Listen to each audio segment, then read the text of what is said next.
The Dyatlov Pass Incident. 9 people walked out of their tent in the middle of a frozen mountain in complete darkness, without shoes, without coats, and without panic. They did not run. They did not scream. They walked. Minutes later, the mountain erased them. Weeks later, their tent was found, cut open from the inside, not torn, not collapsed, cut. Their bodies would later be discovered scattered across snow and forest. Some crushed from the inside, some missing eyes, one missing a tongue. No signs of a fight, no footprints of an attacker, no explanation that fits.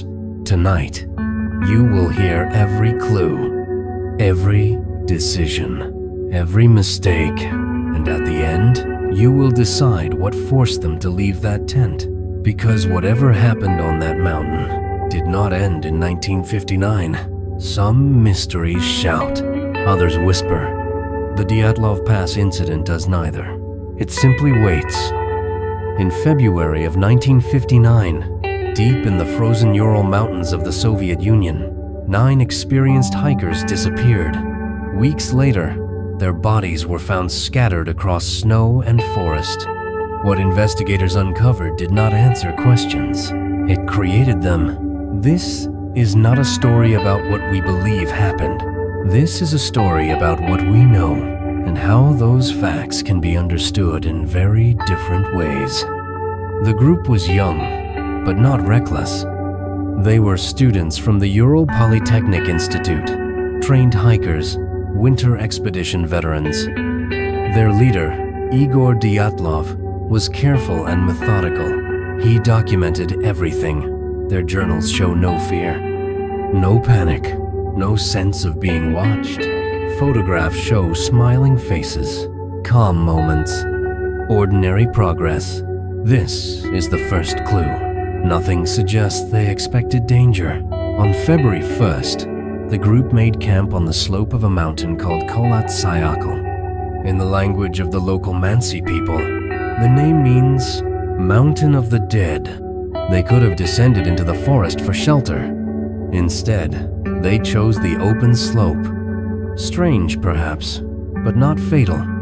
Experienced hikers sometimes make this choice. Inside the tent, everything was orderly. Boots lined up, clothes folded, food prepared. There was no argument, no urgency. And then the record stops. Weeks later, search teams reached the campsite.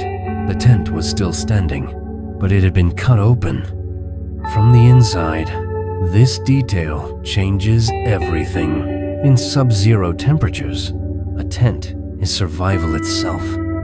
No experienced hiker destroys it, unless remaining inside is more dangerous than leaving. The question becomes unavoidable. What forced them out? Outside the tent were footprints. Not chaotic, not running. They were walking. Some barefoot, some in socks, some barely dressed. They moved downhill toward the forest in small groups. This is the second clue. They were not fleeing blindly. They were retreating, as if they feared something, but did not want to provoke it. The first bodies were found beneath a tall pine tree. 2 hikers, no coats, no shoes. Their hands were burned. They had tried to build a fire. Above them, branches were broken, as if someone had climbed the tree to see something or to escape something. A third clue emerges. The danger may not have been limited to the tent. 3 more bodies were discovered between the tree and the campsite. Their positions told a clear story. They were trying to return, which means whatever drove them away did not last long, but the cold did. A brief event, a terrible decision, no second chance. Months later, when the snow finally melted, the last 4 were found in a ravine. And this is where certainty collapses. Crushed ribs, fractured skulls, severe internal injuries, but almost no external wounds. The force required was immense. Yet there were no signs of assault. One woman was missing her tongue. Others were missing their eyes. There were no signs of a struggle, no footprints from strangers, no evidence of animals at the scene. Only snow, only silence. Then came the details that did not belong. Some clothing showed abnormally high radiation levels. Not all of it, just some. Their cameras still held film. The final photographs were blurred, chaotic, and strange. Lights appeared in the sky. Local residents later reported glowing orbs over the mountains that same night. None of this proves anything, but none of this fits comfortably either. Now we step back. The facts do not change, only the way we interpret them does. The first explanation is the scientific one. A rare type of slab avalanche may have struck the tent. Not a roaring wall of snow, but a heavy, silent mass. Enough to cause internal injuries. Enough to convince the group that staying inside meant death. They cut their way out, disoriented, hypothermic, confused. Some went downhill for shelter. Others tried to return once the danger passed. Animals in decomposition explain the missing soft tissue. The lights in the sky? Rare atmospheric phenomena.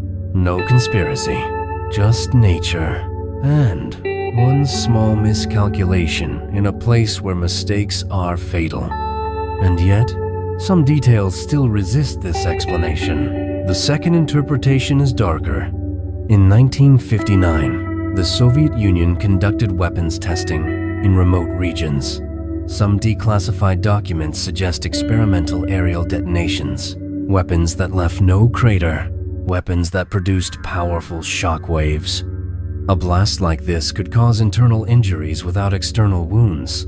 It could induce panic and disorientation, then vanish. The glowing lights, the radiation, the rushed investigation, the sealed files. If this theory is true, the hikers were not victims of nature. They were collateral damage, and the truth was buried with them. The third explanation is the hardest to define. The Mansi people warned against that mountain, not because it was dangerous, but because it was wrong. Some researchers believe in infrasound, low-frequency vibrations created by wind and terrain. Frequencies too low to hear, but powerful enough to affect the human brain. Infrasound can cause dread, panic, the overwhelming urge to flee, not because you see something, but because your body tells you something is there. The hikers did not run. They withdrew, quietly, as if being watched. If something passed through that mountain that night, it left no proof, only fear. So what is the truth? Here is what remains undeniable. They did not panic at first. They made a decision, a rational one under extreme stress. Something forced them out. Something disappeared, and the cold finished what was left. Whether that something was snow, a weapon, or something we still do not understand, the mountain keeps the answer. And it always has. The Ural Mountains are still there. The wind still howls. The snow still falls. And Dyatlov Pass still waits. Not to be solved, but to be remembered.